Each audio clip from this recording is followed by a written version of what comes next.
Suri Inn. My name is Marzan, and today I'll be reviewing some of the comics that were sent to us by Likha Mo Publishing.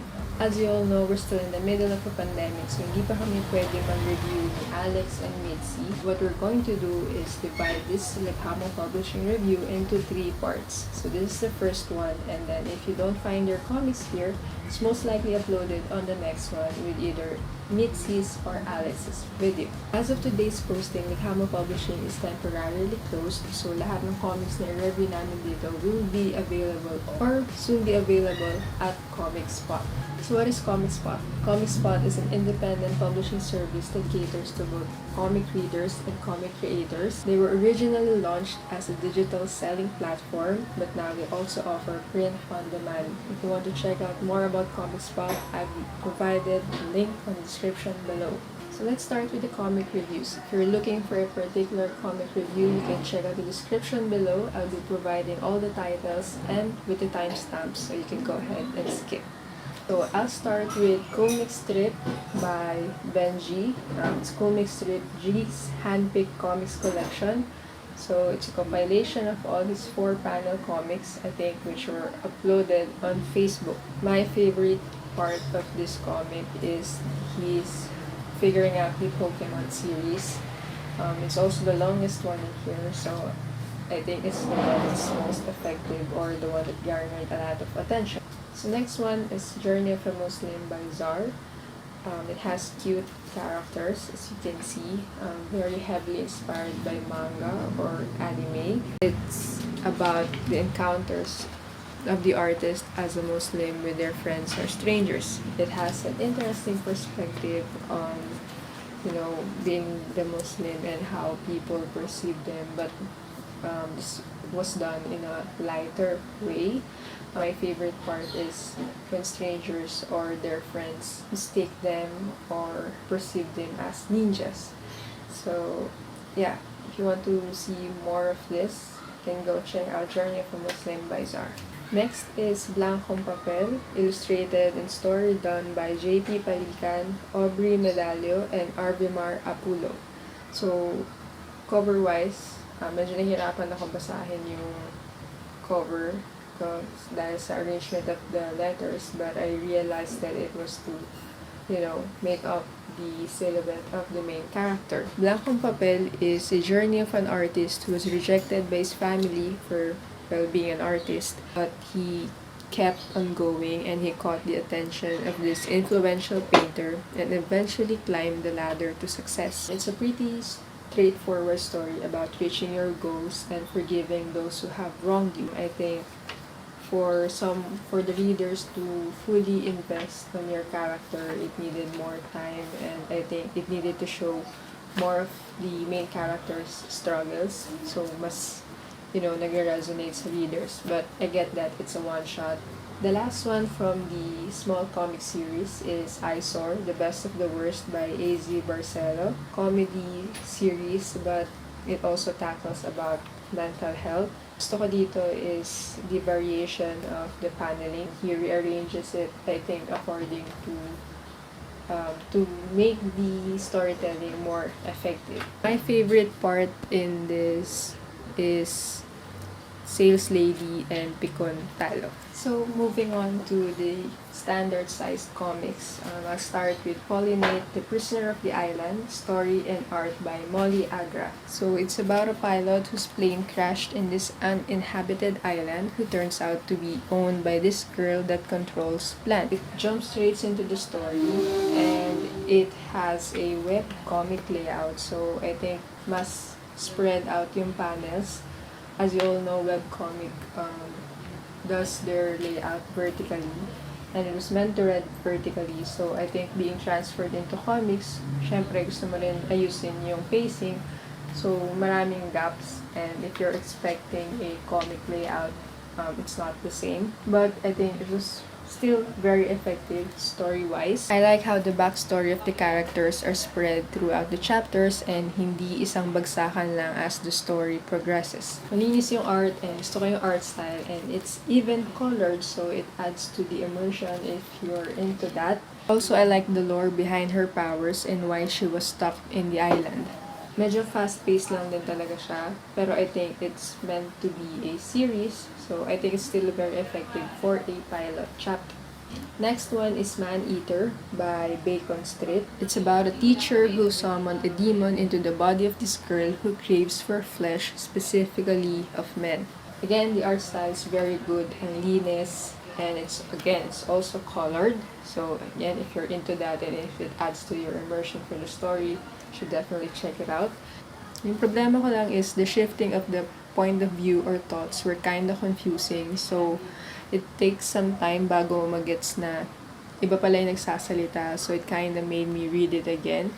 The latter part, as you all know, it's Dojin and it's R18. So by the latter part, medyo dun lang na-click sa akin yung buong story. Personally, as I've read it, is nauna yung mature part and then, making the story make sense for the first part para makaabot dun sa mature part. I think that's the part na dun ko na-gets, and I think the whole plot was contained on those scenes, kaya medyo confusing yung first part. Pag nakarating ka na dun sa mature part na panels, that's where it, dun mo lang na-gets yung buong story. That's just me. Still, very beautiful art style, malinis, and then if you're into this, should definitely check out Man-Eater and the artist Baconstrip. So the next one is Ghost Memories by Zuki, Eejhime, and art done by Tamasuko. They were also the one who did Pugot, which is personally a fave of mine. They know how to make an effective story, ang ganda ng pacing, and you can see na tinry talaga nila ikwento ng maayos dahil punong-puno talaga yung bawat page. And I like how they took some time to really develop the characters and the backstory, which will be very effective once you read it as a whole. I like the characters. Again, they have a proper personality. Hindi pilit yung interactions nila. The twist at the end is good. Hindi pilit. It works well with the whole premise of the story. Again, the art at times is medyo siksik. So, may ibang pages na parang talagang punong-puno sila. But again, I think it's their way of making sure that they tell the story right, and they did. So, I highly recommend Ghost Memories by these three. And I also recommend Pugot, which they also did, so go definitely check it out. Going back to comic strips, but in the standard size, is Kolsener Comics by Gladoodles. This obviously is comic strips for call center agents, so most of it has the jokes or humor na mas magagets ng working at BPO. Ilang terminologies na hindi ako familiar, so I think that's dun nawala yung connection between the reader and the comics. So, hindi ko alam if it's meant to be, funny. Pero, I sent some of these, I took a picture and sent it to, a friend of mine who worked before at BPO, and, he said that he got it. So, I think it depends on the reader lang din. May ilang panels din that I think was over-explained. So, the beat or the timing ng joke was a bit off. Again, but maybe this is more for those who work in the BPO industry and they will appreciate this. So yeah, if you work or still working, I think this is more of your jam. So check out Kolsener Comics by Gladoodles. Next one is Infected Black Forest by Randomworm. So it's a story about these characters during the zombie apocalypse. So the art style fits the story. Medyo grungy siya, medyo messy, and I think it fits the atmosphere of the story of Infected Black Forest. One of my problems is that it jumps from multiple point of view, so medyo shallow yung characterizations and you don't relate much to them when, they're in danger, or you don't feel that connection just yet, even if they're talking about something serious or something, life and death. There's a lot of telling and not much of showing, but I think it's because it's the pilot chapter and it's trying to go straight ahead to the action para you get hooked to it. It spent a lot of time with the backstory, or you don't see much of what happened, it's just explained to you. So parang nakasulat lang siya. So I think it would have been more effective if I got to see some glimpses of what happened back then para, I can relate more to the conflict ng mga characters who were able to survive during the said event. So yeah, I'm still looking forward to the next part of this Infected Black Forest series by Randomworm. So if you're interested into zombie apocalypse stories, definitely check this one out. Next one is Rave Force Resurrection by G and Ochoa.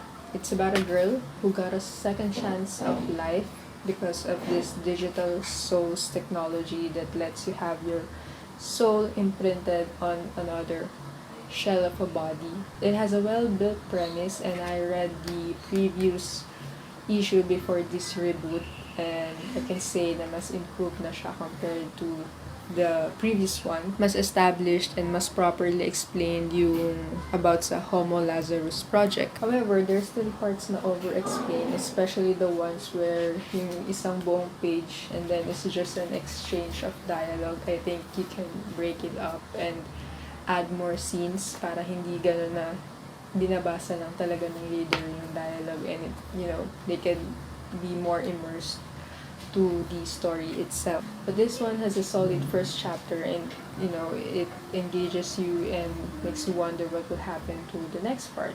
So yeah, check out Rave Force Resurrection by Gian Ochoa. Next one is Slay Negative, Light in Life by Athenie Marzan. I'm familiar with this artist kasi siya yung nagsishare ng mga hugot comic strips, That was what I was expecting in this comic, but I didn't expect na it's going to be an inspirational. It's actually an uplifting comics on how you could, slay the negativity. Simple and cute, and it delivers the message that it wants to. So if you want to read something na very light and, pag medyo pagod na kayo sa mga heavy stories, you can always read Slay Negative by Athenie Marzan. So yeah, check this. So the next comic that I'll be reviewing is Madasalin by Ging Niaberto. So from the cover itself, may Baki the Grappler vibes siya. So you can already get that shonen story. But surprisingly, it shifts completely from, what you think is the shonen trope, at least for Pinoy comics genre. Ito yung comics na literally pawal siya ng pawal as you go along, and you would want to read it in one go. Sobrang bagay ng pagka-wild ng art niya dun sa story. And if you're looking for a different kind of shonen genre na Pinoy pa din, should definitely check out Madasalin, because who would have thought that leading prayers would be this insane. The next one is Ghost by Your Side by Darwin Roa de Castro and Frederick Espina. So it's about this main character who wakes up and finds out that he's already a wandering soul. So he meets all these other souls in this house, and they introduce themselves. So, chapter 1 pa lang, it's already established that this is going to be a long story, given that there were a lot of characters that were introduced. Hindi ko lang gusto yung na-introduce na agad yung mga characters and their backstory. So, I think it, cuts to the curiosity of the reader kung ano yung nangyari sa kanila, since they're all souls, so you will want to figure out how they died or ano yung reason ba't sila nag-stay. I would prefer na if they did show yung cause of death, because I feel like it was rushed to make it interesting. But I think that could have been the selling point, giving these characters a bit of mystery. But yeah, for a first chapter story, it makes you curious on the characters who are wandering in this house, and makes you want to read the second chapter. So again, Ghost by Your Side by Shed Win. Last but not least is Sweet Gift by G. Salvatus. It's about Lucy, a freelance exorcist who encounters this cat and who eventually needs his help. I think it was also part of the Likha Mo Publishing one-shot contest, and I think this is the story that won. It took some time establishing whatever the problem of the cat was, or the source of its problem, and I think the ending was a bit rushed. So, hindi ganun ka, full yung payoff. But it's a whole story overall. So, that's it for my review. If your comics is not here, it's most likely uploaded on Mitzi or on Alex's video, which you should look forward to in the next coming weeks. So yeah, please like and subscribe at Suri Inn, and see you in the next video. Thank you.